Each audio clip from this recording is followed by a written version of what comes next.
नाही जा थोडस नाही आपल्याला ते जमत नाही. अहो काय नाही जमणार. ती घाणेरटीच आपल्याला नाही नाही. त्याला काय होतंय?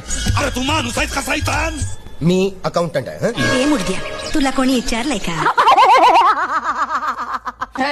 दातड काढायला काय झालंय? चड्डीत राहायचं. कशाला काय गरज आहे? इथं बाकीचे नंगे पुंगेच आहेत म्हणा. त्यात हसण्यासारखं काय मग? बरं मला सांग, तुला पोरं बाळा किती येत? 12,000. तुमच्या आईचं लग्न आहे. आमच्याकडे लग्न करतच नाही. बाई ॲबनॉर्मल दिसते. अगं बाबा, तुझा बाप ओरडलेला काय एवढ्याच वर्षाने? नाही नाही नाही अरे गप्पी. काय करू मी? एखादं गाणं म्हण की. गाणं म्हणू म्हण ना. चला ना गडे, चला चला चला चला. चला ना गडे, चला गाड्या काढा. चला ना गडे. नाही जमणार नाही. म्हणजे तुझ्या हातात काहीतरी दोष असणार आहे.